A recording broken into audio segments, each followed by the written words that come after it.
नमस्कार, मैं Christina कच्छर, city manager नगर पंचायत राजमहल से। आज मैं आप लोगों को होम कंपोस्टिंग के बारे में बताना चाहूँगी। आज के डेट में करंट में सबसे बड़ा इशू है वेस्ट मैनेजमेंट। और वेस्ट को अगर हम लोग कैटेगराइज करें तो उसमें हमें पता चलता है कि कुछ गीला कचरा होता है और कुछ सूखा। सूखे कचरे को तो हम लोग घर से अलग कर लेते हैं, लेकिन गीले कचरे का एक प्रॉपर समाधान अभी तक नहीं मिल पाया है। या तो वो बाहर कचरे के डिब्बे में मिलता है, या रोड में मिलता है, या इधर उधर अगर हम उसे मिला देते हैं सूखे कचरे में तो सूखा कचरा बर्बाद हो जाता है।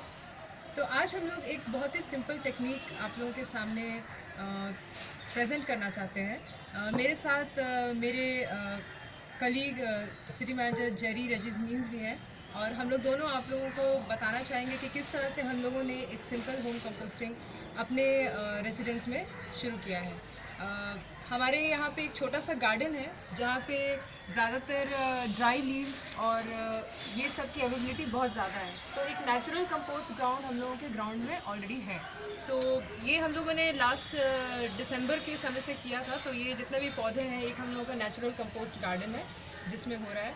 अब हम लोगों ने सोचा कि राजमहल के जितने भी घर हैं, घरों में अगर जिनके पास जगह नहीं है, गार्डन नहीं है, वो किस तरह से एक कंपोस्ट को अपने घर में बना सकते हैं। And it is very simple.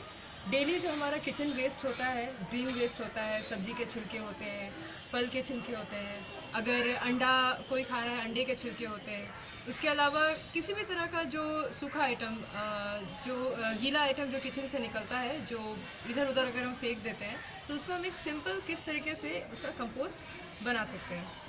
हम लोगों ने यहाँ के लोकल मार्केट से वीकली हाट में ये टेराकोटा पॉट्स हैं, घड़े हैं, जो हम लोगों ने यूजली पहले भी रिसर्च किया था, एक मिला है। तो इसमें क्या है, ये ज़्यादा कॉस्टिंग भी नहीं है इसका, रफली 45 to 50 रुपीज़ में, इंक्लूडिंग इसका ढक्कन। आप देख सकते हैं कम्प्लीटली टेराकोटा मिट्टी का बना हुआ है, काफ़ी टिकाऊ है। इसको हम लोगों ने परचेज़ किया, तो ये 50 रुपीज़ में हम लोगों का आइटम आ गया। और इसमें हम लोगों ने क्या किया है कि इस जो भी कंपोस्ट, जो भी खाद बनता है, उसको प्रॉपर एयर मिलना बहुत ज़रूरी है। अगर उसे नेचुरल एयर और नेचुरल सनलाइट अगर ना मिले, तो अगर हम इसमें बंद डिब्बे में बनाते रहें तो वो शायद प्रॉपर तरीके से आपका खाद नहीं बन पाएगा। नेचुरल तरीके में आप प्लास्टिक के बर्तन को भी इस्तेमाल कर सकते हैं, लेकिन उसमें काफ़ी समय लगेगा और गंद भी होगा। अगर टेराकोटा यूज़ करते हैं तो वो गंद वाली प्रॉब्लम कम हो जाएगी। इसमें हम लोगों ने क्या किया है, कम से कम 4-5 छेद किए हुए हैं, जैसे कि आप देख सकते हैं, छोटे छोटे हम लोगों ने इसे यहाँ पे किया हुआ है। और इसी तरह इसके बीच में भी अगर हम देखें तो इसके सेंटर में भी एकदम नीचे में इसका एक होल किया हुआ है। अगर होल दिख रहा है तो एक नॉर्मल सा होल है। इससे होगा क्या, इसमें हम लोगों ने सूखी पत्तियों को डाल दिया है, जिस तरह से आप देख सकते हैं।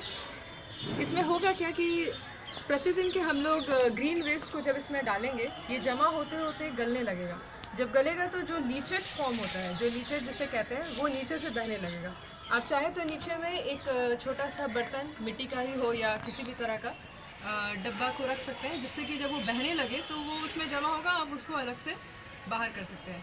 और इस तरह का कंपोस्ट आप बैल्कनी में कर सकते हैं, आपके छोटे से बरामदा में कर सकते हैं, अगर आपका पीछे गार्डन में कोई जगह है तो वहाँ पे कर सकते हैं। इससे क्या होगा कि गंदगी कम होगी और कम छोटे से स्पेस में आपका एक छोटा सा कंपोस्ट पिट बन जाएगा। तो आइए अब जानते हैं कि इस सूखे कंपोस्ट पिट में हम लोग क्या क्या डाल सकते हैं। जैसे कि मैंने पहले कहा कि हमारे गार्डन में जो सूखे पत्ते थे, अगर सूखे पत्ते वगैरह ऐसे भी मिल जाते हैं, उसको आप सबसे नीचे कंपोस्ट पिट में इसको डाल दीजिए। तो ये आपका एक बेस बन जाएगा। इसको फैला दीजिए अच्छे से, और उसमें किचन वेस्ट में देखिए क्या क्या आता है। ये नॉर्मल सा किचन वेस्ट है, आज के मेरे किचन से निकला है। चाय पत्ती है, आलू है, प्याज के छिलके हैं, आलू के छिलके हैं, पत्ता गोभी है, कुकुम्बर है, अंडे का छिलका है। ये बेसिक जो हर घर से निकलता है, आपके घर से भी जो भी डेली बेसिस में सूखे गीले किचन के जो आइटम्स निकलते हैं, उसको इस तरह से आप जमा कर सकते हैं। और अब इसको क्या करना है कि धीरे धीरे इस सबको इसमें डाल देना है। You can show this.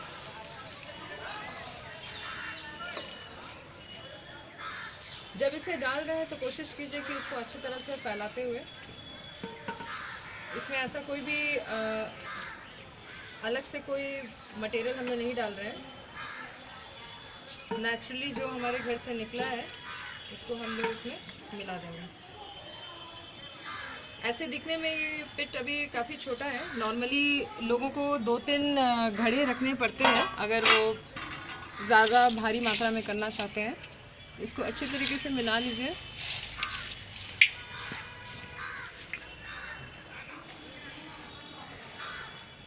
और ये मेरा natural compost pit material ready हो गया है। मार्केट में कुछ एंजाइम्स भी मिलते हैं जिसको अगर छिड़का जाए तो 10 से 15 दिन के अंदर में आपका वो प्रोसेस फास्ट हो जाता है और जल्दी बनता है, अगर आप कुछ ऐसा नेचुरल एंजाइम्स को इसमें मिलाते हैं तो। अदरवाइज़ नॉर्मली आपका 30 to 60 to 90 डेज़ के अंदर में एक प्रॉपर कंपोस्ट बनता है। डेली जो आप यहाँ वहाँ फेंक रहे हैं या प्लास्टिक में बांध दे रहे हैं या सड़ने की जो हो जाती है, अगर टाइमली डोर टू डोर नहीं हो पा रहा है या कचरा वाला नहीं आ पा रहा है लेने के लिए, तो वैसे केस में क्या कर सकते हैं, ये कंपोस्ट पिट का इस्तेमाल कर सकते हैं। हम लोग हमारे नगर पंचायत के तरफ से 2.5% का रिबेट उन सारे लोगों को देना चाह रहे हैं, उन सारे लोगों को जो कंपोस्ट पिट अपने घर पे कंपोस्टिंग कर रहे हैं और वो इसका लाभ उठा सकते हैं। फ़ोटो खींचकर नगर पंचायत ऑफिस के होल्डिंग टैक्स डिपार्टमेंट में जाकर अगर देते हैं तो उन सारे लाभुकों को हम लोग 2.5% का रिबेट प्रदान कर रहे हैं। तो उम्मीद है कि आप लोगों को ये समझ में आया होगा। किसी भी तरह का डाउट अगर होता है, किसी भी तरह की समस्या होती है, अगर समझ में नहीं आ रहा है तो नगर पंचायत कार्यालय में ज़रूर आएँ और city manager Jerry Minz Christina Kachhap मुझसे आप लोग आके मिल सकते हैं। और साथ ही आप लोगों को ये लाभ के बारे में भी और जो रिबेट के बारे में और अगर डिटेल्स जाननी है तो आप लोग ऑफिस आ सकते हैं। अगर आप लोगों को ये वीडियो पसंद आया तो आप लोग इस वीडियो को ज़्यादा से ज़्यादा शेयर करें, अपने घरों में इसको प्रैक्टिस करें, इसको लाइक करें, अपने दोस्तों को बताएं। राजमहल नगर पंचायत की जितने भी महिलाएं हैं जो घर में हैं और आप लोग अगर कचरा प्रबंधन से परेशान हैं, समझ नहीं पा रहे हैं कि गीला कचरा का क्या करें और गीला सूखा का जो डिवीज़न हम लोगों ने किया हुआ है जो बता रहे हैं, अगर इसमें किसी भी तरह की दिक्कत आ रही है, कोई समस्या आ रही है, इस मेथड को आप लोग अपनाएं और कोशिश करें कि जल्द से जल्द हम लोग एक गीले सूखे कचरे का प्रबंधन कर सकें। धन्यवाद।